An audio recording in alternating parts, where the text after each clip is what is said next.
Hello, কেমন আছো বলো তোমরা সবাই? আমার নিট বাংলা চ্যানেলে তোমাদের অনেক অনেক ওয়েলকাম। তো আমরা আছি আজকে class 11 chapter 6 anatomy of flowering plants, সপুষ্পক উদ্ভিদের সারি স্থানে। অনেকে জিজ্ঞাসা করছো ক্লাস 12 চ্যাপ্টার দেখো। তোমরা অনেকে বলছো 11 চ্যাপ্টার পড়ান, অনেকে বলছো 12 চ্যাপ্টার পড়ান। স্বাভাবিক, যে যেই ক্লাসে পড়ছো সে সেটাকেই বলছো। তো আমার তো দুটো বাচ্চার কথাই ভাবতে হবে, তাই আমি কি করছি, তোমাদের একটা 11 পড়াচ্ছি, একটা 12 পড়াচ্ছি, এইভাবে পড়াচ্ছি। তো এতদিন আমরা ক্লাস 12 চলছিল, তো আজকে আমরা 11 স্টার্ট করি। চ্যাপ্টার 6 ক্লাস 11 শেষ হলে আমরা ক্লাস 12 চ্যাপ্টার 3 পড়বো, হিউম্যান রিপ্রোডাকশন, মানুষের জনন। ঠিক আছে, তো আমরা আপাতত চ্যাপ্টার 6 শেষ করি, যেটা হচ্ছে অ্যানাটমি অফ ফ্লাওয়ারিং প্লান্ট, সপুষ্পক উদ্ভিদের সারি স্থান। তো বেসিক্যালি এখানে আমরা আজকে 6.1 উদ্ভিদ কলা বা প্লান্ট টিস্যু নিয়ে পড়বো। আর আমরা আমাদের এনসিইআরটি সিরিজের ডে 46 রয়েছি। আমরা কোথায় রয়েছি? আমরা রয়েছি পেজ 84-85-এ। চলো স্টার্ট করা যাক। তো প্রথমেই বলবো যে এই যে কথাটা তুমি এখানে দেখলে যে অ্যানাটমি অফ ফ্লাওয়ারিং প্লান্ট, সপুষ্পক উদ্ভিদের সারির স্থান। তো এই অ্যানাটমি মানে কি, সারির স্থান মানে কি? আমরা 5th চ্যাপ্টারে দেখেছিলাম মরফোলজি অফ ফ্লাওয়ারিং প্লান্টস, তাই না? তো মরফোলজি আর অ্যানাটমির মধ্যে পার্থক্য কি সেটা একটু জানতে হবে। তো দেখো, তুমি আমাকে দেখতে পাচ্ছ, তো আমার কি দেখতে পাচ্ছ তুমি? আমার এই দুটো টিকটিকির মতন চুল ঝুলছে, এটা দেখতে পাচ্ছ। আমার একটা নাক দেখতে পাচ্ছ, দুটো চোখ দেখতে পাচ্ছ, ঠোঁট দেখতে পাচ্ছ, মুখটা দেখতে পাচ্ছ, এগুলো দেখতে পাচ্ছ। তো যা তুমি দেখতে পাচ্ছ এগুলো হলো আমার মরফোলজি, যা তুমি বাইরে থেকে দেখতে পাচ্ছ। তুমি কি দেখতে পাচ্ছ না? দেখতে পাচ্ছ না আমার শরীরের মধ্যে কি কি আছে। তুমি আমার হার্ট দেখতে পাচ্ছ, আমার কিডনি দেখতে পাচ্ছ, লাং দেখতে পাচ্ছ। যা তুমি দেখতে পাচ্ছ না আমার শরীরের মধ্যে আছে, তা হলো অ্যানাটমি, তাকেই সারি স্থান বলে। তো উদ্ভিদের ক্ষেত্রেও তো তাই হবে। উদ্ভিদে আমরা বাইরে থেকে যা দেখতে পাই, ওর যে শাখা প্রশাখা আমরা দেখতে পাচ্ছি, কাণ্ড, স্টেম, রুট, একটা উদ্ভিদকে যদি মাটি থেকে তোলো তুমি ওর রুট দেখতে পাবে, পাতা দেখতে পাচ্ছ। তো বাইরে থেকে যা তুমি দেখতে পাচ্ছ সবটাই হচ্ছে ওর মরফোলজি। আর যা দেখতে পাচ্ছ না তার মানে যেগুলো ওর শরীরের ভেতরে রয়েছে, উদ্ভিদেরও তো একটা শরীর রয়েছে, তো তার শরীরের ভেতরে যা রয়েছে সেটা হচ্ছে ওর অ্যানাটমি। তো এই চ্যাপ্টারটা বেসিক্যালি সেই উদ্ভিদের অ্যানাটমি নিয়েই কথা বলছে। স্পেসিফিক্যালি বলতে গেলে সপুষ্পক উদ্ভিদের, যে সব উদ্ভিদে ফুল ফোটে, ফ্লাওয়ারিং প্লান্টস, তাদের অ্যানাটমি নিয়ে কথা বলছে। তো এখানে তোমাদেরকে প্রথমেই আমি একটা চার্ট দেব, খাতা পেন নিয়ে চার্টটা আমার সাথে সাথে লিখতে বসো, দেখবে কি সুন্দর এখানেই তোমার তৈরি হয়ে গেছে। পরে স্ক্রিনশট নিতেই পারো, কিন্তু আমি বলবো বেটার যদি তুমি আমার সাথে লিখে প্র্যাকটিস করো।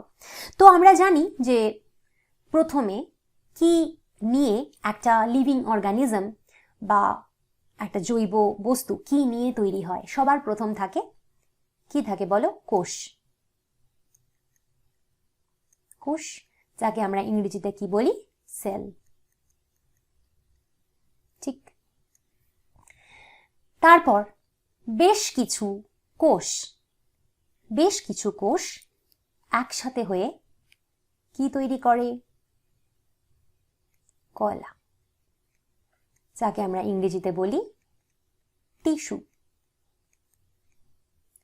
তো আমরা যেমন প্রাণীদের ক্ষেত্রে জানি এই জিনিসটা হয়, উদ্ভিদের ক্ষেত্রেও কিন্তু সেম, বেশ কিছু কোষ নিয়ে একটা পার্টিকুলার কলা বা টিস্যু তৈরি হয়। এবার হচ্ছে এই যে কলা বা টিস্যু উদ্ভিদের ক্ষেত্রে দু রকমের হয়। কি কি হয়? প্রথম হয়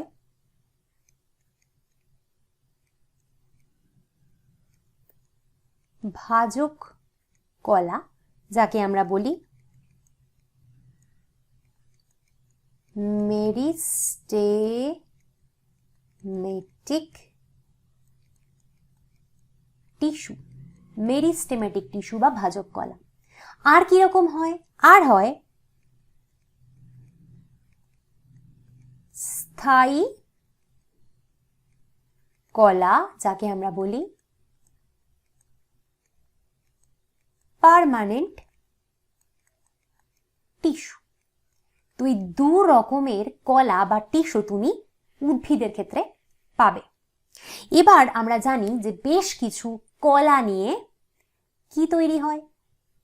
বেশ কিছু কলা নিয়ে অ্যাকচুয়ালি আমরা জানি যে অর্গান তৈরি হয়, অঙ্গ তৈরি হয় প্রাণীদের ক্ষেত্রে, তাই না?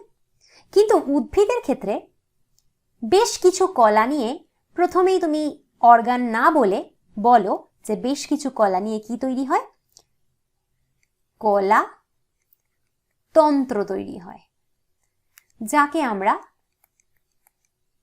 টিস্যু সিস্টেম বলি। দেখো, এই টিস্যু সিস্টেম কিন্তু আমরা প্রাণীদের ক্ষেত্রে দেখি না, প্রাণীদের ক্ষেত্রে টিস্যুর পরেই আসে অর্গান। তো এই কলাতন্ত্র বা টিস্যু সিস্টেম হচ্ছে স্পেসিফিক্যালি আমরা উদ্ভিদের ক্ষেত্রে দেখতে পাবো। তো এই কলাতন্ত্র বা টিস্যু সিস্টেম কি বা কেন সেটা আমরা ধীরে ধীরে পড়বো, সব তো এক্ষুনি পড়বো না। তো এই কলাতন্ত্র বা টিস্যু সিস্টেম কত রকমের হয়? এটা কিন্তু 3 রকমের হয়। প্রথম ত্বক, যাকে আমরা ইংরেজিতে বলি এপিডার্মাল। তারপরে হচ্ছে ভূমি কলাতন্ত্র বা মৌলিক কলাতন্ত্র, যাকে তুমি ইংরেজিতে বলতে পারো গ্রাউন্ড টিস্যু সিস্টেম। আর হয় সংবহন বা পরিবহন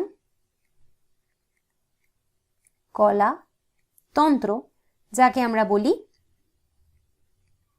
ভাস্কিউলার টিস্যু সিস্টেম। তো এই 3 রকমের কিন্তু কলাতন্ত্র বা টিস্যু সিস্টেম হয়ে থাকে। এবার কলাতন্ত্রগুলো নিয়ে আবার কি তৈরি হবে? অর্গান বা অঙ্গ, যেটা প্রাণীদের ক্ষেত্রে কিন্তু কলার পরেই তৈরি হয়ে গেছিল। এই অর্গান বা অঙ্গ বললে আমরা অনেক সময় বুঝি না যে উদ্ভিদের অঙ্গ, উদ্ভিদের অর্গান আবার কি কি। প্রাণীদের তো আমরা খুব সহজে হার্ট, লাং এসব ভাবে বলতে পারি, কিন্তু উদ্ভিদের ক্ষেত্রে অঙ্গ বা অর্গান কি কি আমরা চট করে বুঝতে পারি না। তো উদ্ভিদের ক্ষেত্রে অঙ্গ বা অর্গান কি কি বলতো? পাতা, লিফ, কাণ্ড, স্টেম, মূল, রুট, ফ্লাওয়ার, ফুল। এইগুলো হচ্ছে উদ্ভিদের অঙ্গ বা অর্গান। এবার বেশ কিছু অঙ্গ বা অর্গান নিয়ে কি তৈরি হয়? তৈরি হয় তন্ত্র বা অর্গান সিস্টেম। যেমন আমাদের শরীরে রয়েছে সার্কুলেটরি সিস্টেম, তাই না, reproductive system, digestive system, excretory system, তেমনি উদ্ভিদেরও তো কিছু থাকতে হবে। তো অনেকগুলো অর্গান নিয়ে বা অঙ্গ নিয়ে কি তৈরি হয়? তন্ত্র বা অর্গান সিস্টেম। এই তন্ত্র বা অর্গান সিস্টেম উদ্ভিদের আবার 2 রকমের হয়। একটা হচ্ছে, দেখো আমাদের বডিতে যেটা বললাম অনেক রকমের সিস্টেম থাকে, অনেকগুলো সিস্টেম তোমাকে আমি অলরেডি বলে দিলাম, কিন্তু উদ্ভিদের মূলত 2 রকমের অর্গান সিস্টেম বা তন্ত্রই তুমি দেখতে পাবে। প্রথম হচ্ছে মূলতন্ত্র, যাকে আমরা বলি রুট সিস্টেম, আর হলো বিটপ তন্ত্র, যাকে আমরা বলি শুট সিস্টেম। আবার দেখো, আলটিমেটলি সমস্ত অর্গান সিস্টেম নিয়ে আমরা একটা গোটা অ্যানিমাল তৈরি হই। ঠিক তেমনি এখানেও এই রুট সিস্টেম, শুট সিস্টেম বা মূলতন্ত্র, বিটপতন্ত্র নিয়ে তৈরি হয় সম্পূর্ণভাবে উদ্ভিদটা। বলো এই অবধি বুঝতে পারলে কিনা? এটা অবধি কিন্তু খাতায় নোট করে নিতে হবে। এটা যদি তুমি বুঝে যাও বাকি চ্যাপ্টারটা তোমার জন্য সহজ হবে, আদারওয়াইজ কিন্তু মনে হবে বাবারে কি কঠিন জিনিস। তো এই হলো মূল ব্যাপার। এবার আমাদের এখানে একটা একটা করে পড়া শুরু করতে হবে। তো কোষ নিয়ে আমরা এখানে আলাদা করে পড়বো না। কেন? কারণ আমরা যখন টিস্যু বা কলা পড়বো তার মধ্যেই আমরা কোষগুলোকে ইনক্লুড করে নেব, তার মধ্যেই আমরা কোষ পড়বো। ঠিক আছে, তো আমরা কলা থেকে বেসিক্যালি স্টার্ট করব পড়া। তো প্রথমে আমরা দেখেছি কলা দু রকমের হয়, ভাজক কলা, স্থায়ী কলা। তো আমরা আজকে ভাজক কলা নিয়ে কথা বলি, স্থায়ী কলা নিয়ে পরের দিন কথা হবে। তো ভাজক কলাকে মেরিস্টেমেটিক টিস্যুও বলে। তো এবারে আমি তোমাদেরকে ভাজক কলার একটা ক্লাসিফিকেশন করে দেখাবো।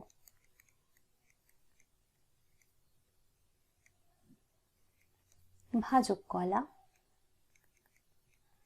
Meristematic tissue. এই ভাজক কলা হচ্ছে, প্রথমে তুমি একে দুভাগে ভাগ করতে পারো। কি কি? প্রথম হলো প্রাথমিক ভাজক কলা।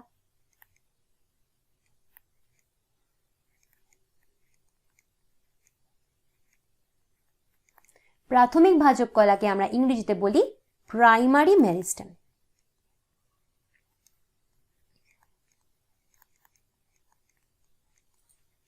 আরেকটা হলো গৌণ ভাজক কলা,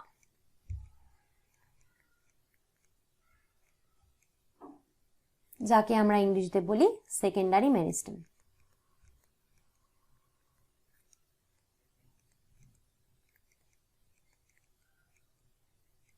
ঠিক আছে, তো এই প্রাইমারি মেরিস্টেম বা প্রাথমিক ভাজক কলাকে আমরা তিন ভাগে ভাগ করতে পারি। প্রথম হলো অগ্রস্থ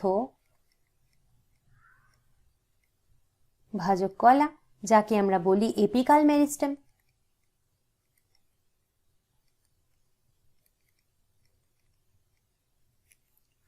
নেক্সট হচ্ছে কাক্ষিক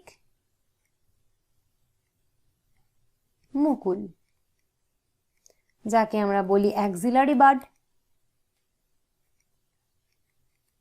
তারপরে হচ্ছে নিবেশিত ভাজক কলা, নিবেশিত ভাজক কলা, যাকে আমরা ইংরেজিতে বলি ইন্টারক্যালারি মেরিস্টেম।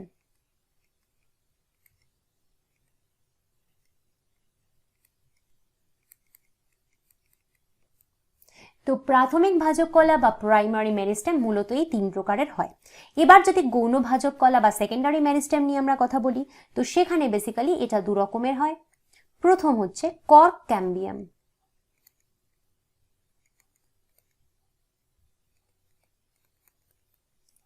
তারপরে হচ্ছে ভাস্কিউলার ক্যাম্বিয়াম।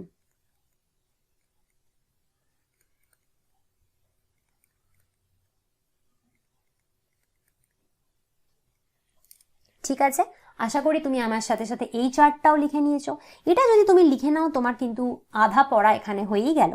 তো এবার আমরা দেখব যে এই ভাজক কলা বিষয়টা কি। তো দেখো, প্রথম কথা হচ্ছে যে ভাজক কলা বা মেরিস্টেমেটিক টিস্যু, তুমি নাম থেকে কি বুঝছো? ভাজক মানে, ভাজক মানে যে ভাজন করে, বিভাজন করে। ভাজন বা বিভাজন মানে কি? যারা কোষ বিভাজন করতে পারে কন্টিনিউয়াসলি, তার থেকে নাম হয়েছে ভাজক কলা। বোঝা গেল? তো যে অনবরত কোষ বিভাজন করতে পারে তাকে তুমি বলে দাও ভাজক কলা।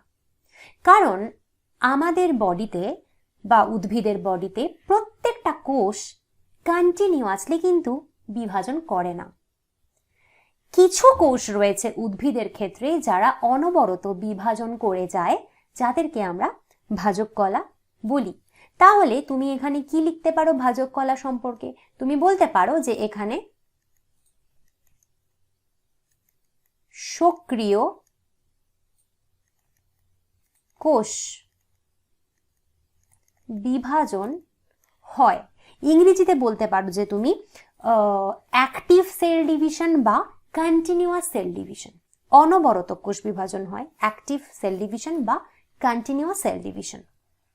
ঠিক আছে, এবার এরা কিন্তু উদ্ভিদের কিছু পার্টিকুলার জায়গাতেই তুমি পাবে।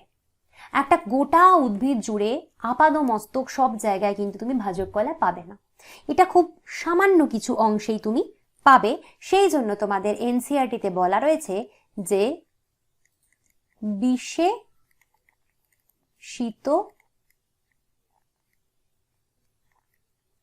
অঞ্চল।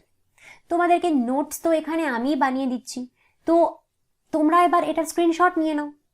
আর যদি একটু খাটনি করতে চাও তাহলে আমি যেটা লিখছি সেটাই খাতায় 2-3 রকমের পেন পেন্সিল ইউজ করে নোটস নাও, তোমাকে আর এক্সট্রা কোনো খাটনি করতে হবে না।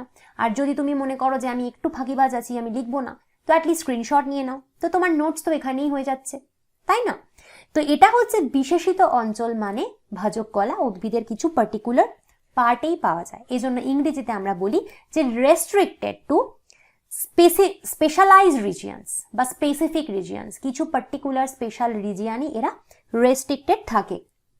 এবার এই মেরিস্টেমেটিক নামটা কেন এসেছে? কারণ গ্রিক ভাষায় মেরিস্টোস কথাটার মানে হচ্ছে ডিভাইডেড। গ্রিক ভাষায় এই মেরিস্টোস কথাটার মানে ডিভাইডেড, ডিভাইডেড মানে যেটা কন্টিনিউয়াস ভাঙছে। আর এদেরকে আমরা বলতে পারি যে এরা আনডিফারেন্সিয়েটেড টিস্যু।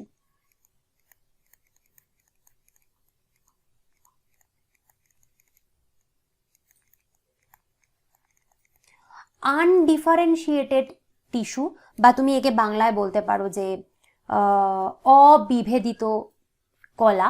তার মানে কি?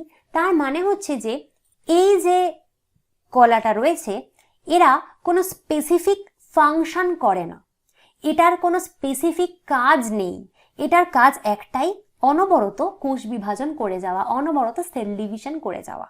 ঠিক আছে, তো আমরা দুটো কথা ইউজ করি যে ডিফারেন্সিয়েটেড আর আনডিফারেন্সিয়েটেড।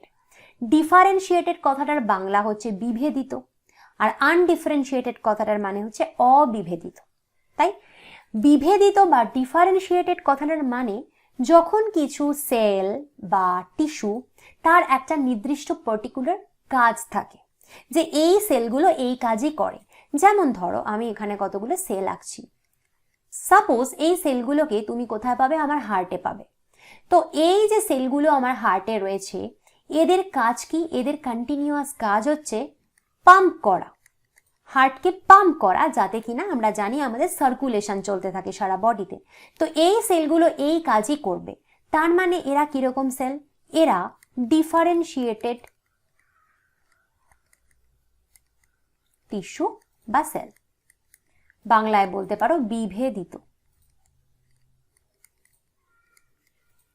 ঠিক আছে, এবার আর কিছু সেল রয়েছে, ধরো আমি এখানে আঁকলাম, এরা কোনো পার্টিকুলার অর্গানে নেই, এরা কোনো স্পেশাল কাজ করে না, এদের একটাই কাজ কন্টিনিউয়াস কোষ বিভাজন বা সেল ডিভিশন করা। তো ধরো এখানে 6টা সেল ছিল, সেল ডিভিশন মাইটোসিস করে কটা তৈরি হবে? 6টা থেকে 12টা তৈরি হলো। কন্টিনিউয়াস এরা এভাবে কোষ বিভাজন বা সেল ডিভিশন করে যাবে, এদের আর কোনো পার্টিকুলার কাজ নেই। যারা এরকম হয় তাদেরকে আমরা বলি আনডিফারেন্সিয়েটেড বা অবিভেদিত। ঠিক আছে, এবার যারা ডিফারেন্সিয়েটেড বা বিভেদিত হয় তারা কিন্তু কোষ বিভাজন করতে পারে না, এরা কিন্তু কোষ বিভাজন করতে পারবে না, কারণ ওর একটা অন্য কাজ রয়েছে, ও হার্টকে পাম্প করাচ্ছে এখানে। তবে এরকম হার্টকে পাম্প করানোই একমাত্র কাজ নয়, প্রচুর অর্গান রয়েছে, প্লান্টেরও রয়েছে, আমাদেরও রয়েছে, তো প্রত্যেকের আলাদা আলাদা কিন্তু ফাংশন রয়েছে। তো সে তার মতন ফাংশন করছে, কিন্তু তারপরে তাকে কন্টিনিউয়াস সেল ডিভিশন করা সম্ভব না, সে অন্য কাজ করে। তাই জন্য যারা ডিফারেন্সিয়েটেড বা বিভেদিত হয় তারা কিন্তু কোষ বিভাজন করে না। আর যারা আনডিফারেন্সিয়েটেড বা অবিভেদিত রয়েছে, তো অবিভেদিত বা আনডিফারেন্সিয়েটেড অন্য কোনো কাজ নেই, ওদের একটাই কাজ সেল ডিভিশন করে যাওয়া। তো এই ভাজক কলারাও ঠিক তাই, এদের অন্য কোনো কাজ নেই, এদের কাজ হচ্ছে অনবরত সেল ডিভিশন করে যাওয়া। এবার আমরা দেখেছি এখানে যে এই ভাজক কলা দু রকমের হয়, প্রাথমিক ভাজক কলা, গৌণ ভাজক কলা। তো প্রাথমিক ভাজক কলা, গৌণ ভাজক কলা নিয়ে বলতে গেলে কি বলতে হবে? দেখো, আমরা জানি যে আমি তোমাদের আগেও অনেকবার পড়িয়েছি যে একটা বীজ ধরো একটা বীজ রয়েছে। তো এই বীজটা থেকে যখন প্রথম চারা গাছ বেরোয়, তো কিভাবে বেরোয়? বীজের মাথার ওপরে একটা টিকি বেরোয়, নিচে একটা টিকি বেরোয়। তো ওপরের টিকিটাকে আমরা বাংলায় বলি ভ্রূণ মুকুল, ইংরেজিতে বলি প্লিউমিউল। আর নিচের টিকিটাকে আমরা বাংলায় বলি ভ্রূণ মূল, ইংরেজিতে বলি রেডিকেল। আর এই যে মোটা মতন অংশটা রয়েছে বীজের, তাকে আমরা বলি কি? বীজপত্র বা কটিলেডন। এই তো অবস্থা থাকে প্রথমে একটা বীজের। এবার এই যে ভ্রূণ মুকুল বা প্লিউমিউলটা রয়েছে, এ কি করে? এ বড় হয়, বড় হয়ে এর থেকে তৈরি হবে আলটিমেটলি শাখা বা স্টেম। আর এই যে ভ্রূণমূল রয়েছে রেডিকেল, এটার থেকে বড় হবে যখন কি তৈরি হবে? রুট বা মূল। তাই তো হয়। তো এই যে ভ্রূণমুকুল বলো, ভ্রূণমূল বলো, এই যে অংশগুলো, এগুলোতে কিছু না কিছু টিস্যু তো রয়েছে। তো এরা কিরকম টিস্যু দিয়ে গঠিত? এখানে রয়েছে প্রাইমারি মেরিস্টেম, প্রাথমিক ভাজক কলা, প্রাইমারি মেরিস্টেম। তো প্রাথমিক বা প্রাইমারি কথাটা আমরা কখন ইউজ করি? তুমি যখন স্কুলে যাও, সবার প্রথম তুমি প্রাইমারি স্কুলে যাও, প্রাথমিক বিদ্যালয়। প্রথমেই তো তুমি হাই স্কুলে চলে যাও না। তার মানে কি? তোমার জীবন শুরুর প্রথম দিকে তুমি প্রাথমিক স্কুল দিয়ে শুরু করো। তো এদেরও ঠিক তাই। যখন একটা ছোট্ট বীজ রূপে রয়েছে, সিড রয়েছে, ও যখন ধীরে ধীরে বাড়ছে, তখন যে টিস্যুগুলো থাকে, মেইনলি এখানে টিস্যু বলতে এই দুটোই থাকে, ভ্রূণমুকুল, ভ্রূণমূল, এরাই থাকে। তো এদেরকে কিন্তু আমরা বলে দেব প্রাইমারি মেরিস্টেম, প্রাথমিক ভাজক কলা। তার মানে প্রথম পয়েন্ট হচ্ছে এখানে যে এরা জীবন শুরুর প্রথম দিকে হয়, বা তুমি বলতে পারো অ্যাপিয়ার আর্লি ইন লাইফ। ঠিক আছে? আচ্ছা, তো এরা আর কি করে? এরা অবশ্যই উদ্ভিদের প্রাথমিক গঠন করে। মানে কি? প্রাথমিক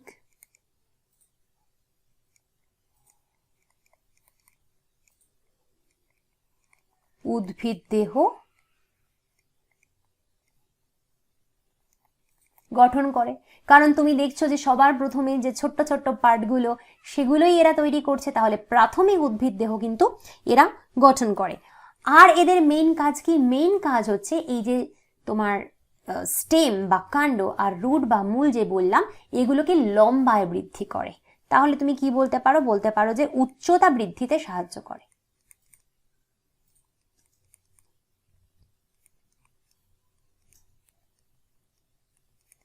আচ্ছা, এই উচ্চতা বৃদ্ধিতে সাহায্য করাকে আমরা কি বলি? একে আমরা বলি প্রাথমিক বৃদ্ধি বা প্রাইমারি গ্রোথ। কোথায় লিখি? এখানে লিখে দিচ্ছি।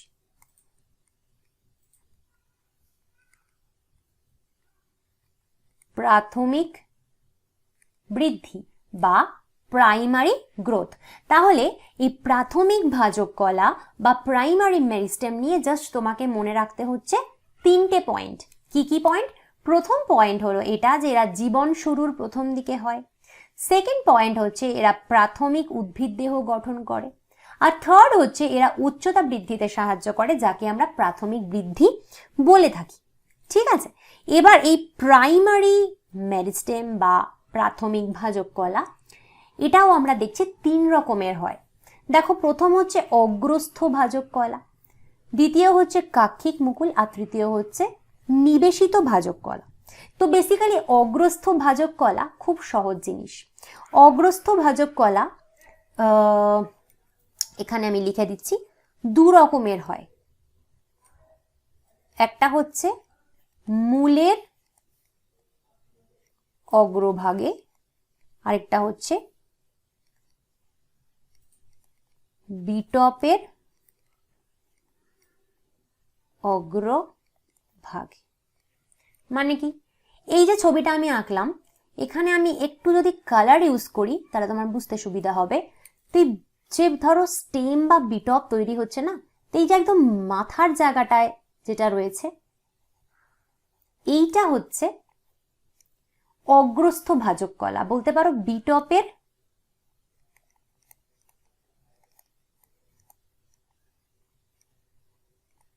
অগ্রস্থ ভাজক কলা। অ্যাকচুয়ালি কি হয়, প্রথম যখন এইখানটায় দেখো আমি যে হাইলাইট করছি, দেখো এখানে ভ্রূণ মুকুল অবস্থায় ছিল, তো তখন এখানে ছিল অগ্রস্থ ভাজক কলাটা। এরপরে কন্টিনিউয়াস কি বললাম, অগ্রস্থ ভাজক কলা, যে কোনো ভাজক কলায় কি করে, কন্টিনিউয়াস সেল ডিভিশন করে। তো কন্টিনিউয়াস কোষ বিভাজন করতে করতে করতে করতে তুমি দেখো এই অগ্রস্থ ভাজক কলাটা ক্রমশ ওপরের দিকে যাচ্ছে, দেখছো। কন্টিনিউয়াস সেল ডিভিশন করলে কি হবে, সেলের নাম্বার বৃদ্ধি পাবে না, অনেক অনেক সেল তৈরি হবে। তো সেগুলো কন্টিনিউয়াস কিন্তু এভাবে লম্বায় বাড়তে থাকবে, কারণ আমরা দেখেছি যে এরা উচ্চতা বৃদ্ধিতে সাহায্য করে। তো এভাবে আপাতত যেটা কিনা এই তলায় ছিল, সেই অগ্রস্থ ভাজক কলা এখন উপরে এসে পৌঁছলো, স্বাভাবিক, কারণ এভাবেই এটা লম্বা হচ্ছে। তো এটা হলো বিটপের অগ্রস্থ ভাজক কলা। ঠিক তেমনি দেখো মূলে প্রথম ধরো এইখানটায় ছিল, আমি মনে হয় এটা আলাদা কালার ইউজ করা উচিত, আমি একটা আলাদা কালার ইউজ করি। কি ইউজ করি, এটা ইউজ করি। তো দেখো এখানে প্রথমে এখানে কি ছিল, এখানে ছিল মূলের অগ্রস্থ ভাজক কলা, মূলের অগ্রস্থ ভাজক কলা। এবার এই মূলের অগ্রস্থ ভাজক কলাটাও কন্টিনিউয়াস কোষ বিভাজন করতে থাকবে, করতে করতে করতে করতে লম্বা হতে থাকবে। দেখো, কারণ অনেক কোষ তৈরি হচ্ছে আর এটাও লম্বায় বৃদ্ধি পাচ্ছে। তো এটা এখন এখানে চলে এলো, একদম ডগার দিকে চলে এলো। তো এই হচ্ছে দুটো প্রথমত তুমি পেলে, যারা কিনা মূলের অগ্রভাগে আর বিটপের অগ্রভাগে থাকে। তো তারপরে আমরা দেখছি যে অ্যাক্সিলারি বাড বা কাক্ষিক মুকুল।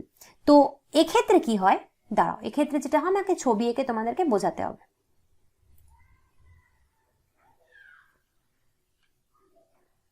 এখানে এঁকে দেখাই। ধরো প্রথমে এইটুকু কাণ্ডটা রয়েছে, ঠিক আছে। তো এইটুকু যখন কাণ্ড, ছোট গাছ হয়েছে, চারা গাছ, এইটুকু যখন কাণ্ড রয়েছে, তাহলে এইখানটায় রয়েছে এখন অগ্রস্থ ভাজক কলা, এখানটায় রয়েছে। এবার অগ্রস্থ ভাজক কলা আমরা জানি কন্টিনিউয়াস কোষ বিভাজন করতে থাকে, আর স্টেমটা এরম লম্বা হতে থাকে হতে থাকে হতে থাকে, লম্বা হচ্ছে। তো লম্বা হতে হতে কি হবে,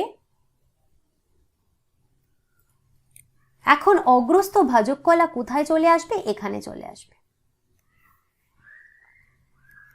কোষ বিভাজন করে করে করে করে অনেক লম্বা হয়েছে, নিয়ে অগ্রস্থ ভাজক কলা এখন এখানটায় চলে এসেছে। আর কিছু অগ্রস্থ ভাজক কলা, দেখো সব অগ্রস্থ ভাজক কলাই আগে এই জায়গাটায় ছিল, তাই তো, এখন লম্বা হয়ে অগ্রস্থ ভাজক কলা তো এখানে চলে এসছে, কিন্তু কিছু অগ্রস্থ ভাজক কলা না এই আগের জায়গাটায় রয়ে যাবে। মানে কি, এইখানটায় দেখো কিছু অগ্রস্থ ভাজক কলা রয়ে যাবে। যখন রয়ে যাবে, এরাই কি তৈরি করবে, এই সাইড দিয়ে তৈরি করবে কাক্ষিক মুকুল, ঠিক আছে। এবার এরা কি করে জানো, এই যে কাক্ষিক মুকুল, যেহেতু এরাও এক রকমের প্রাথমিক ভাজক কলা বা প্রাইমারি মেরিস্টেম, এরাও কি হয়, কন্টিনিউয়াস কোষ বিভাজন করতে পারে। তো এই কাক্ষিক মুকুল বা অ্যাক্সিলারি বার্ড, একে আমরা ইংরেজিতে অ্যাক্সিলারি বার্ড বলি, তো এরা কি হয়, এরাও যেহেতু কন্টিনিউয়াস সেল ডিভিশন করতে পারে, কোষ বিভাজন করতে পারে, তো এরা এই সমস্ত কোষ বিভাজন করতে করতে সেল ডিভিশন করতে করতে এরা কিন্তু কি কি তৈরি করতে পারবে বলতো, এরা এখান থেকে পাতা তৈরি করতে পারবে, এরা এখান থেকে আলাদা আলাদা কালার দিয়ে বুঝাই, এরা এখান থেকে তৈরি করতে পারবে নতুন শাখা, তৈরি করতে পারবে, ইনফ্যাক্ট এরা তৈরি করতে পারবে ফুল। তুই কাক্ষিক মুকুল কিন্তু এত কিছু তৈরি করতে পারে। কেন পারে? কারণ কাক্ষিক মুকুলে ভাজক কলা রয়েছে। যার ভাজক কলা থাকবে সে তো সবকিছু তৈরি করতে পারবে, কারণ ভাজক কলা মানেই কোষ বিভাজন করতে পারা, আর কোষ বিভাজন যে করতে পারবে সে তো সব রকম স্ট্রাকচারের জন্ম দিতে পারবে। তো বোঝা গেল কাক্ষিক মুকুল কাকে বলে। তো এই হলো কাক্ষিক মুকুল বা অ্যাক্সিলারি বাড। তো আমাদের এটাও শেষ, এটাও শেষ। 3 নম্বর বলেছে নিবেশিত ভাজক কলা বা ইন্টার ক্যালোরি মেরিস্টেম। নিবেশিত ভাজক কলা কিরকম হয় দেখো, দেখো ধরো এরকম, ধরো একটা কাণ্ড হয়েছে। তো তুমি জানো যে কাণ্ডেতে এরকম মোটা মোটা মাঝে কিছু পার্ট থাকে, যেগুলোকে আমরা কি বলি? এগুলোকে আমরা বলি নোড বা পর্ব। তো এখানে একটা নোড রয়েছে, এখানে একটা নোড রয়েছে, কন্টিনিউয়াস এভাবে নোড বা পর্ব তৈরি হয়েছে। আর এই দুটো নোডের মাঝের যে অংশটা থাকে তাকে কি বলে? তাকে বলে ইন্টারনোড বা পর্ব মধ্য। দুটো নোডের মাঝের অংশটাকে ইন্টারনোড বা পর্ব মধ্য বলে, তো এটুকু তো জানো। এবার কি হয়, এই তোমার ইন্টারনোডের তাহলে কতগুলো ইন্টারনোড এখানে আছে দেখো, 1 2 3 4, অনেকগুলো ইন্টারনোড রয়েছে। এই ইন্টারনোডের ঠিক তলার দিকে এইভাবে কিছু ভাজক কলা থাকে। ইন্টারনোডের তলার দিকে এইভাবে কিন্তু কিছু ভাজক কলা থাকে। একে আমরা বলি নিবেশিত ভাজক কলা বা ইন্টার ক্যালোরি মেরিস্টেম। একটা মজার ব্যাপার হচ্ছে, তুমি জানো যে এটা কেন থাকে? এটা প্রথম কথা হচ্ছে যারা ঘাস জাতীয় উদ্ভিদ, বিরুৎ জাতীয় উদ্ভিদ, তাদের এটা খুব বেশি পরিমাণে থাকে। তো ওদের ক্ষেত্রে কি হয়, ওদের ক্ষেত্রে গরু আসে, ছাগল আসে, এরা এসে কি করে? এরা এসে গাছটা মুড়িয়ে খেয়ে নেয়, তাই তো? এ ধরো কিছু একটা প্রাণী এসছে, এসে এখান থেকে, যদি ওটা পাখির মতন দেখতে হলো, যাই হোক কিছু একটা প্রাণী এসে এইভাবে গাছটা মুড়িয়ে খেয়ে নিল। ধরো এই এতটা পার্ট পুরো খেয়ে নিল, ওপর থেকে পুরো গাছটা খেয়ে নিল। এবার কি হবে, এই নিচের দিকে যেহেতু এই নিবেশিত ভাজক কলা রয়ে গেল, কারণ নিবেশিত ভাজক কলা তো এদের ক্ষেত্রে থাকবেই, কারণ প্রত্যেকটা পর্ব মধ্য বা ইন্টারনোডের বেসের দিকে, তলার দিকে এই নিবেশিত ভাজক কলা থাকবে। তো এই গরু ছাগল এরা খেয়ে নেওয়ার পরেও এই যে খানিকটা পোর্শন মাটির ওপরে থেকে গেল, সেখানে রয়েছে নিবেশিত ভাজক কলা বা ইন্টার ক্যালোরি মেরিস্টেম। ওরা কি করবে, যেহেতু এরাও প্রাথমিক ভাজক কলা বা প্রাইমারি মেরিস্টেম, এরা কিন্তু কন্টিনিউয়াস কোষ বিভাজন করবে, সেল ডিভিশন করবে। কোষ বিভাজন বা সেল ডিভিশন করে এরা কি করবে, আবার লম্বা গাছ তৈরি করে দেবে। তাহলে যে গাছটা ওরা খেয়ে গেল সেটা কিন্তু আবার পুনরুৎপাদন হবে, নতুন করে আবার সেটা রিজেনারেশন হবে। এটাই হচ্ছে নিবেশিত ভাজক কলা বা ইন্টার ক্যালোরি মেরিস্টেমের ক্ষমতা। এবার ব্যাপারটা হচ্ছে এটা যে এই যে 3 রকম তুমি পড়লে, কি কি পড়লে? কাক্ষিক মুকুল, অগ্রস্থ ভাজক কলা, নিবেশিত ভাজক কলা, 3 রকমই কিন্তু তুমি বুঝে গেলে যে 3 রকমই কিন্তু প্রাথমিক ভাজক কলা বা প্রাইমারি মেরিস্টেম। কারণ 3 জনেই কি করে, 3 জনেই প্রাথমিক ভাজক কলার, যে তোমাকে আমি বলেছি যারা জীবন শুরুর প্রথম দিকে তৈরি হয়, তো যখন কিন্তু তোমার এই ছোট্ট চারা গাছ তৈরি হচ্ছিল একদম তখন থেকেই কিন্তু তুমি দেখো এই 3 রকমের ভাজক কলা উৎপন্ন হয়ে গেছে। সেটা আমরা দেখে নিয়েছি যে কিভাবে এই 3 রকমের ভাজক কলা উৎপন্ন হলো। কারণ আমরা দেখলাম যে ঠিক তখনই অগ্রস্থ ভাজক কলা মূলে আর বিটপে তৈরি হলো, সেটাই যখন বাড়তে থাকলো, কিছু কিছু জায়গায় অগ্রস্থ ভাজক কলা রয়ে গেল, সেগুলোই জন্ম দিল কাক্ষিক মুকুলের। আর যখন ছোট্ট চারা গাছটা বাড়তে আছে, তখন ওর যে পর্বমধ্য তারই তলায় রয়ে গেল কিছুটা করে নিবেশিত ভাজক কলা। তো এই সবটাই কিন্তু এখানে গাছের জীবন শুরুর দিকে তৈরি হয়েছে, প্রথম দিকে তৈরি হয়েছে। আর এরা জেনারেলি সবাই তুমি দেখো উচ্চতা বৃদ্ধিতে সাহায্য করে, কোনো না কোনোভাবে উচ্চতা বৃদ্ধিতে এরা সাহায্য করলো, সেটা আমরা দেখতে পেলাম। এবার নেক্সট হচ্ছে গৌণ ভাজক কলা বা সেকেন্ডারি মেরিস্টেম। তো তোমাদের আমি গৌণ ভাজক কলা বা সেকেন্ডারি মেরিস্টেম লিখিয়ে দিই।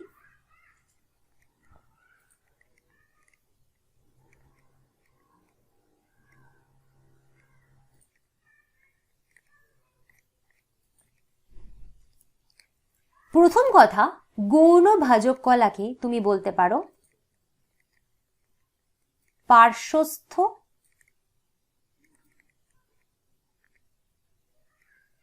ভাজক কলা বা ল্যাটেরাল মেরিস্টেম। ল্যাটেরাল কথাটার মানে হচ্ছে পার্শ্বস্থ, পার্শ্বস্থকে ইংরেজিতে বলে ল্যাটেরাল। তো গৌণ ভাজক কলাকে তুমি পার্শ্বস্থ ভাজক কলা বা ল্যাটেরাল মেরিস্টেম বলতে পারো। এদের ব্যাপারটা হচ্ছে কি, এরা স্থায়ী কলা থেকে তৈরি হয়। তো স্থায়ী কলা তুমি এখনো দেখোনি যে কারা স্থায়ী কলা, তাই না? আমি তোমাদের বলেছিলাম যে স্থায়ী কলা আছে, যেটা স্থায়ী কলা আমরা আজকে পড়বো না। কোথায় বলেছিলাম? এই যে এখানে, যে দু রকমের কলা হয়, ভাজক কলা, স্থায়ী কলা। তো বলেছিলাম স্থায়ী কলা আজকে পড়বো না। তো স্থায়ী কলা থেকে কিন্তু এই গৌণ ভাজক কলা তৈরি হয়। এটার মানে কি? অ্যাকচুয়ালি ধরো প্রথমে যখন একটা গাছ এরম লম্বায় বাড়ছে, প্রথমে একটা গাছ তৈরি হচ্ছে, চারা গাছ তৈরি হচ্ছে, বাড়ছে, লম্বায় বাড়ছে, তখন তো এই ভাজক কলাগুলোই ওকে বাড়তে সাহায্য করে। তারপর একটা সময় আসে যখন গাছটা বয়স হয়ে গেছে, তো তখন কিন্তু ওর ভাজক কলা খুব কম জায়গাতেই থাকবে। তখন ওর মেইনলি সারা গাছে তৈরি হয়ে যাবে স্থায়ী কলা। কেন? কারণ তখন কিন্তু ওর বেশিরভাগ কোষ বা কলাই আর বিভাজন করতে পারবে না। তার মানে তোমাদের যে বললাম, যাদেরকে আমরা বলছিলাম যে ডিফারেন্সিয়েটেড কথাটা বা বিভেদিত কথাটা তুমি তখন ইউজ করতে পারো। গাছের যখন বয়স হয় তখন আর এত সেল ডিভিশন দেখতে পাওয়া যায় না, এত কোষ বিভাজন দেখতে পাওয়া যায় না, ভাজক কলার সংখ্যা অনেক কমে আসে। তখন থাকে কিন্তু স্থায়ী কলা, পার্মানেন্ট টিস্যু, যারা কিন্তু কোনো না কোনো কাজ করতে ইনভলভ, কিছু না কিছু পার্টিকুলার কাজ করে, কিন্তু সেল ডিভিশন বা কোষ বিভাজন কিন্তু করে না। এবার সেই কোষগুলো থেকে, সেই পার্মানেন্ট টিস্যু থেকে যখন আবার কোনো টিস্যু তৈরি হয়, তখন আমরা তাকে বলি গৌণ ভাজক কলা বা সেকেন্ডারি মেরিস্টেম। তার মানে কি হলো? তার মানে কি কি তুমি বলতে পারো? প্রথম তুমি বলতে পারো যে গৌণ ভাজক কলা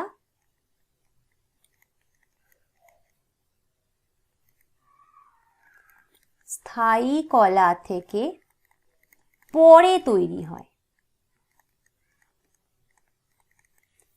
তারপরে তুমি বলতে পারো যে এরা মূল ও বিটপের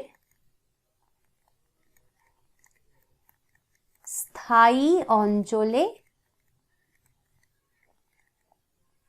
দেখা যায়। কারণ কি? কারণ যখন ও বড় হয়ে যাচ্ছে গাছটা, তখন তো ওর মূল আর বিটপে বেশিরভাগ অংশই স্থায়ী হয়ে গেছে। তখন তো আর ভাজক কলাও তো নেই, তখন স্থায়ী কলায় রূপান্তর হয়ে গেছে।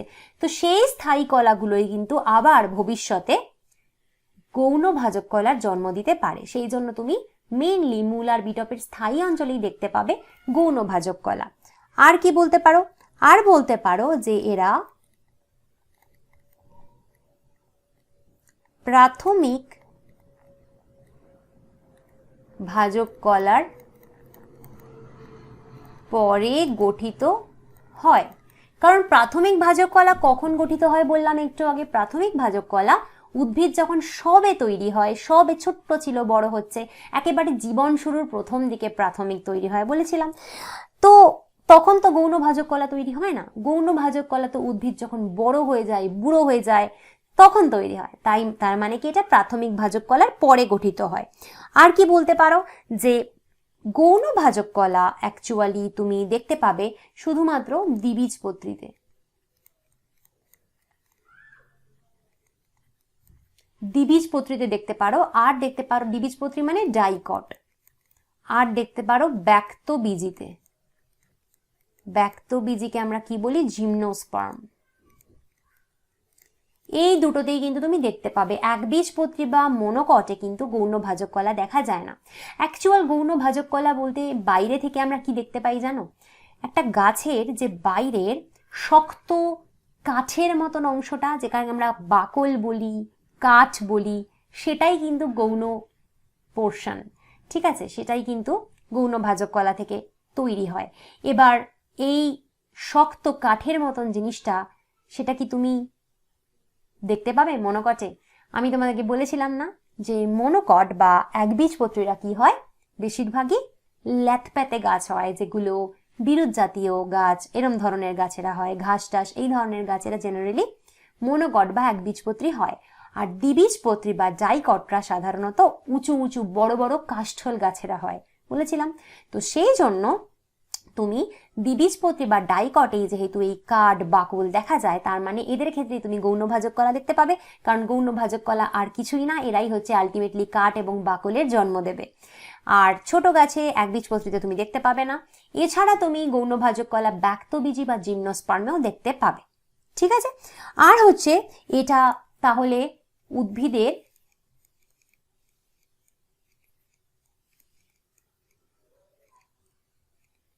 প্রস্থ বৃদ্ধিতে সাহায্য করে। প্রস্থ বৃদ্ধিতে মানে ধরো প্রথম জীবনে গাছটা এরকম ছিল, এখন মোটা কাঠ তৈরি হয়ে এই মোটা হলো, তাহলে প্রস্থ বৃদ্ধি হলো না, গার্থ বলে একে ইংরেজিতে। আর প্রাথমিক ভাজক কলা কি করছিল, শুধু লম্বা হতে সাহায্য করছিল, আর গৌণভাজক কলা কি করে, প্রস্থে মোটা হতে সাহায্য করে। তাই জন্য আমরা একে বলি গৌণ বৃদ্ধি, ইংরেজিতে বলে সেকেন্ডারি গ্রোথ। আর আমরা প্রাথমিক ভাজক কলায় পড়ছিলাম যে ও প্রাথমিক বৃদ্ধিতে, মুখ্য বৃদ্ধিতে সাহায্য করছিল, প্রাইমারি গ্রোথে সাহায্য করছিল, লম্বা হতে সাহায্য করছিল। আর এরা হচ্ছে মোটা হতে সাহায্য করে, সাইডে প্রস্থ বৃদ্ধিতে সাহায্য করে। কারণ তুমি জানো যে উদ্ভিদের বাকল বা কাঠ, ওটা কিন্তু আসলেও উদ্ভিদকে সাইড দিয়ে মোটা করে। তাহলে এই হচ্ছে গৌণভাজক কলা, যেটা বোঝা গেল, তাই তো। তো গৌণভাজক কলা এখানে বলেছে দু রকমের হয়, কর্ক ক্যাম্বিয়াম আর ভাস্কিউলার ক্যাম্বিয়াম। দেখো, কর্ক ক্যাম্বিয়াম আর ভাস্কিউলার ক্যাম্বিয়াম আমরা আজকে বুঝবো না, এটা আমরা একদম শেষের লেকচারে বুঝবো। কারণ কর্ক ক্যাম্বিয়াম, ভাস্কিউলার ক্যাম্বিয়াম বুঝতে গেলে মাঝে তোমাকে অনেক কিছু বুঝতে হবে। তো এই গৌণভাজক কলার দুটো রকম আমরা আজকে বুঝবো না, কর্ক ক্যাম্বিয়াম আর ভাস্কিউলার ক্যাম্বিয়াম বাকি থাক। তুমি শুধু এটুকু জানো যে এই কর্ক ক্যাম্বিয়াম আর ভাস্কিউলার ক্যাম্বিয়াম মিলে উদ্ভিদের সাইডকে বা প্রস্থ বৃদ্ধিতে সাহায্য করে, বা বলতে পারো এরাই কিন্তু উদ্ভিদের উড মানে যেটা কাঠ, বাকল, এগুলো তৈরি করতে এরাই সাহায্য করে। কিন্তু অ্যাকচুয়াল কর্ক ক্যাম্বিয়াম, ভাস্কিউলার ক্যাম্বিয়াম কি হয় সেটা আমরা আজকে পড়বো না। এবার একটু দেখে নিই যে এনসিইআরটি কি বলছে। এনসিইআরটি বলছে যে study of internal structure of plants is called anatomy. তোমায় আমি বলে দিলাম যে কোনো কিছুর ইন্টারনাল স্ট্রাকচারকে স্টাডি করাকে অ্যানাটমি বলে। Plants have cells as the basic units. Cells are organized into tissues and in turn the tissues are organized into organs. যেটা তোমাকে আমি বললাম যে বেসিক ইউনিট হিসেবে কোষ থাকে, তার থেকে কলা হয়, তার থেকে অর্গান হয়। উদ্ভিদের অভ্যন্তরীণ গঠনের অধ্যয়নকে শারীরস্থান বলে। উদ্ভিদ দেহের মৌলিক একক হলো কোষ। কোষগুলো সংগঠিত হয়ে গঠন করে কলা, এবং এই কলাগুলো আবার সংগঠিত হয়ে গঠন করে অঙ্গ। তুমি বলবে যে ম্যাম আপনি অঙ্গে চলে গেলেন সোজা, বইয়ে বলেছে, তাহলে আমরা এই কলাতন্ত্র বা টিস্যু সিস্টেম কেন দেখলাম না? কলাতন্ত্র বা টিস্যু সিস্টেম তুমি পরে পড়বে, এনসিইআরটি একটু ঘচপচ করে দেয়, সেজন্য হয়তো ওখানে কলার পরে অঙ্গ বলে দিয়েছে, কিন্তু একটু বাদেই তুমি দেখতে পাবে যে কলাতন্ত্র বা টিস্যু সিস্টেম বলেও একটা ব্যাপার কিন্তু মাঝখানে রয়েছে। ঠিক আছে, তো তারপরে কি? তারপরে এনসিইআরটি বলছে যে a tissue is a group of cells having a common origin and usually performing a common function. এটা আমরা সবাই জানি যে কলা মানে কি। তো কলা হচ্ছে এমন একগুচ্ছ কোষকে বোঝায় যারা উৎপত্তিগতভাবে এবং সাধারণত একই ধরনের কাজ করে। তুমি এমন কতগুলো কোষ নিয়ে কলা তৈরি হয় যারা জেনারেলি একইভাবে উৎপত্তি হয়েছে আর যারা জেনারেলি একই রকমের কাজ করে। তো আমরা এমনিতে তুমি যখন অ্যানিমাল টিস্যু পড়বে তখন তুমি আরো ভালো করে জানতে পারবে যে টিস্যু অ্যাকচুয়ালি কি হয়। তো এদেরকে আমরা টু গ্রুপসে ভাগ করতে পারি, মেরিস্টেমেটিক অ্যান্ড পার্মানেন্ট। ভাজক কলা ও স্থায়ী কলা তোমাদের আমি লিখিয়ে দিয়েছি, বুঝিয়ে দিয়েছি। মেরিস্টেমেটিক টিস্যু বলেছে regions of active cell division called meristems, তোমাদের পড়ালাম এক্ষুনি। অ্যাক্টিভ সেল ডিভিশনের রিজিয়নকে বলে। গ্রিক ভাষায় মেরিস্টোস মানে ডিভাইডেড। কোথায় থাকে? Occur at the tips of roots and shoots. Root আর শুটের যদি টিপে থাকে তুমি তাকে বলে দাও apical meristem. During the formation of leaves and elongation of stem, Some cells left behind from shoot apical meristem constitute the axillary bud.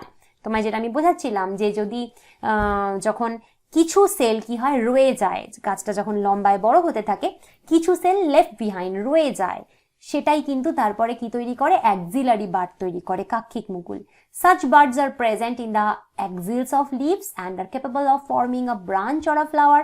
ওই ধরনের যে কাক্ষিক মুকুল বা অ্যাক্সিলারি বাড থাকে তারাই আমি তোমাদের বললাম যে লিফ তৈরি করে, ফ্লাওয়ার তৈরি করে, ব্রাঞ্চ তৈরি করে। আর বলছে যে যারা কিনা ম্যাচিওর টিস্যুর মাঝে থাকে তাদেরকে ইন্টার ক্যালোরি মেরিস্টেম বলে। ম্যাচিওর টিস্যুর মাঝে থাকে মানে দুটো নোডের মাঝখানে থাকে, ইন্টার নোডের বেসে থাকে, তাই তাকে ইন্টার ক্যালোরি মেরিস্টেম বলে। occur in grasses and regenerate parts removed by the grazing herbivores. গরু ছাগল খেয়ে যাওয়ার পরে ঘাস টাসগুলোতে এরা থাকে যারা কিন্তু এগুলোকে গাছগুলোকে বা ঘাসগুলোকে আবার নতুন করে তৈরি করে। আর বলছে যে প্রাইমারি মেরিস্টেমের মধ্যে এপিক্যাল মেরিস্টেম, ইন্টারক্যালেটারি মেরিস্টেম দুটোই পড়ে, কারণ এরা কোথায় থাকে, এরা আর্লি ইন লাইফে অ্যাপিয়ার করে প্লান্টে, আর এরা মেইনলি প্লান্টের প্রাইমারি বডি তৈরি করে। বাংলায় একবার বলি, বাংলায় বলছে যে ভাজক কলা হচ্ছে সক্রিয় কোষ বিভাজনের জন্য বিশেষিত অঞ্চল। তোমাকে আমি প্রথমেই বলেছি বিশেষিত অঞ্চল, যেটা ভাজক কলা বা মেরিস্টেম মূল এবং বিটপের অগ্রভাগে অবস্থান করে। তোমায় আমি বলেছি অগ্রস্থ ভাজক কলা তাদের বলে। পাতা গঠন এবং কাণ্ডের দীর্ঘীকরণকালে বিটপের অগ্রস্থ ভাজক কলার কিছু কোষ আলাদা হয়ে গিয়ে কাক্ষিক মুকুল গঠন করে। এই ধরনের মুকুলগুলো পাতার কক্ষে অবস্থান করে এবং একটি শাখা বা ফুল সৃষ্টি করতে সমর্থ হয়। যে ভাজক কলা দুটো স্থায়ী কলার মাঝে অবস্থান করে তাকে নিবেশিত ভাজক কলা বলে। মানে হচ্ছে দুটো পর্বর মাঝে যে পর্ব মধ্য তার বেসে থাকে তাকে তুমি নিবেশিত ভাজক কলা বলছো। হ্যাঁ, তো এদের ঘাস জাতীয় উদ্ভিদে দেখা যায় এবং এরা তৃণভোজী প্রাণীদের খাদ্য গ্রহণের ফলে উদ্ভিদ দেহ থেকে অপসারিত অঙ্গের পুনরুৎপাদনে সাহায্য করে। আমরা দেখেছি যে ঘাস গরু ছাগলে খেয়ে গেলে তারপর ওখান থেকে কি হয়, নতুন ঘাসের জন্ম হয়। প্রাথমিক ভাজক কলার মধ্যে অগ্রস্থ নিবেশিত দুটোই পড়ে, কারণ এদের সৃষ্টি উদ্ভিদ জীবন শুরুর প্রথম দিকে হয় এবং প্রাথমিক উদ্ভিদ দেহ গঠনে অংশগ্রহণ করে। ওকে, এবার আমরা কি দেখব যে বলছে যে occurs in mature regions of roots and shoots. roots R shoots এর mature regionে যখন থাকে তারা কি করে, উডি অ্যাক্সেস তৈরি করে, যারা কিনা appear later than primary meristem is called secondary or lateral meristem, যেটা আমরা দেখলাম যে কাষ্ঠলক্ষ তৈরি করে। তোমাদেরকে বললাম কারা, যারা মূল ও বিটপের স্থায়ী অঞ্চলে দেখা যায় এবং প্রাথমিক ভাজক কলার পরে গঠিত হয়, তাহলে ওকে কি বলে, গৌণ বা পার্শ্বস্থ ভাজক কলা। এখানে আমরা এক্সাম্পল দেখছি ফ্যাসিকুলার ভাস্কুলার ক্যাম্বিয়াম, ইন্টারফ্যাসিকুলার ক্যাম্বিয়াম, কর্ক ক্যাম্বিয়াম। এগুলো আমরা আজকে পড়িনি আর আজকে আমরা এগুলো পড়বো না, কারণ এগুলো এখন বোঝালে তোমরা বুঝতে পারবে না, তাই তো। ওকে, তারপরে বলছে যে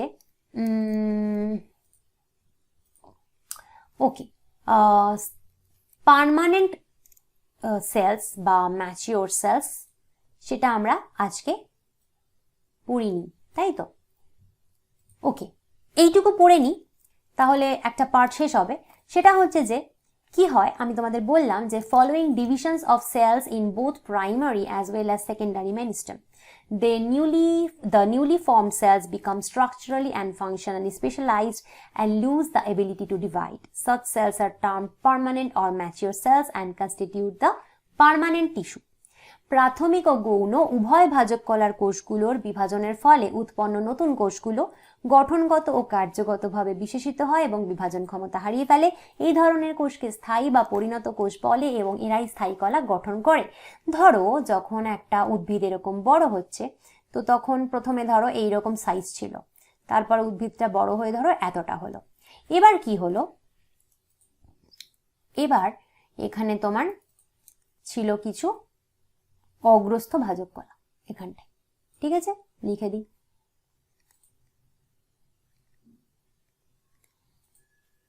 তার মানে কি, এই অগ্রস্থ ভাজক কলা বা এপিক্যাল মেরিস্টেম এরা কি করছে, এরা কন্টিনিউয়াস সেল ডিভিশন করছে।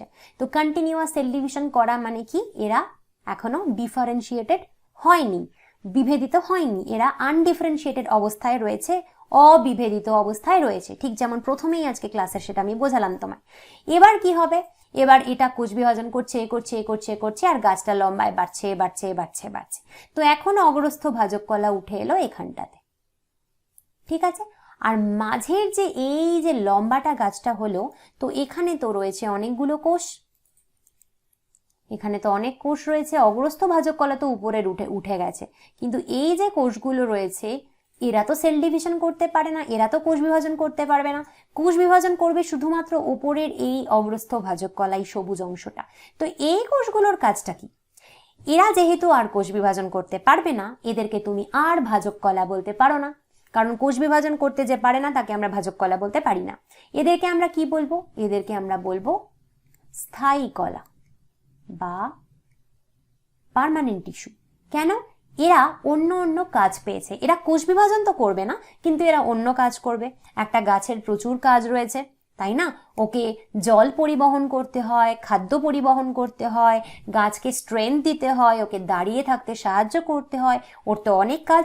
তো এই যে স্থায়ী কলার কোষগুলো, সেগুলো অন্যান্য সমস্ত কাজ করবে, কিন্তু এরা কিন্তু আর কোষ বিভাজন করবে না। তো এরকম হলে আমরা কি বলি? এরকম হলে আমরা বলি ডিফারেন্সিয়েটেড বা বিভেদিত। আর এগুলো কি ছিল বলতো? এগুলো ছিল আনডিফারেন্সিয়েটেড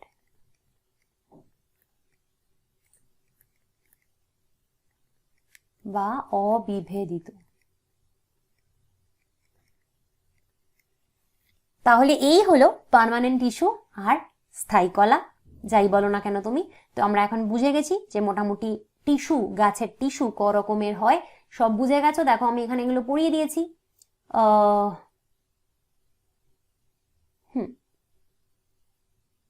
তাহলে কিন্তু আমরা ভাজক কলা, স্থায়ী কলা দুটোই আজকে পড়ে নিলাম। যদিও আমি ভেবেছিলাম স্থায়ী কলা আমি অন্যদিন বলবো, কিন্তু আমি বলে দিলাম আপাতত কিছুটা। ঠিক আছে। আর এখানে তোমাদের এনসিইআরটিতে একটা ছবি দেওয়া আছে, এই ছবিটা দেখে ঘাবড়ানোর কোনো কারণ নেই। এটা দেখে হয়তো অনেকেই মানে বুঝতে পারছো না, এটা এখন বুঝবে না, পুরো চ্যাপ্টার শেষ হলে বুঝতে পারবে। আপাতত তুমি এখানে এটুকু দেখছো যে মূলত্র, এটা হচ্ছে এই যে ছবিটা, সেটা হচ্ছে মূলের ছবি দিয়েছে, আর এই যে ছবিটা এটা বিটপের ছবি দিয়েই দিয়েছে যে রুট আর স্টেম, মূল আর বিটপ। তো মূলের একেবারে শেষের দিকে মূলত্র থাকে, সেটা আমরা জানি। তো এই পার্টটা মূলত্র। আর এখানে কিছু বলেছে মূলত্রের প্রাথমিক কোষ, এই কর্টেক্স, প্রোটোডার্ম, এগুলো তোমরা এখন বুঝতে পারবে না, পড়া হয়নি এগুলো তোমাদের এখনো। ঠিক আছে। তেমনি বিটপে দেখো লিফ প্রাইমোর্ডিয়াম বুঝবে না, তবে কাক্ষিক মুকুলটা তুমি জানো, আমি তোমাকে ছবিতে দেখিয়েছি যে কাক্ষিক মুকুল এরম ভাবে সাইডে থাকে। তো এখানেও কাক্ষিক মুকুল বা অ্যাক্সিলারি বার্ড দেখো সাইডে দেখিয়েছে। ঠিক আছে। আর এখানে বলছে যে বিভেদিত হচ্ছে এমন কলা, বিভেদিত হচ্ছে মানে ডিফারেন্সিয়েশন হচ্ছে। তার মানে কি? এরা আর কোষ বিভাজন করতে পারবে না, এরা ধীরে ধীরে পার্মানেন্ট টিস্যু হয়ে যাচ্ছে, স্থায়ী কলা হয়ে যাচ্ছে। এরকম একটা ছবি ওরা এখানে দিয়েছে। তো এটা হয়তো আমরা পুরো চ্যাপ্টারটা পড়লে তারপরে বুঝতে পেরে যাবো, এখন হয়তো এই টার্মগুলো আমরা বুঝতে পারছি না, দরকার নেই এটা এখন বোঝার। তো আপাতত আজকে যা যা বললাম, যতটুকু পড়ালাম, বুঝতে পেরেছো কিনা কমেন্ট করে অবশ্যই আমাকে বলো। ভিডিওগুলো ভালো লাগলে লাইক, কমেন্ট, শেয়ার করতে থাকো। এখনো যদি চ্যানেলটা সাবস্ক্রাইব না করে থাকো, চ্যানেলটা জলদি সাবস্ক্রাইব করো। আর যদি তুমি আমার কাছে আমার পার্সোনাল কোচিংয়ে অনলাইন বায়োলজি অ্যাফোর্ডেবল প্রাইসে পড়তে চাও নিটের জন্য, আর এভাবে A to Z everything concept তুমি ক্লিয়ার করতে চাও, তোমাকে কি করতে হবে? হোয়াটসঅ্যাপ করতে হবে এই নাম্বারে। আজকে তাহলে আসছি, কালকে আসবো নতুন লেকচার নিয়ে। Bye bye.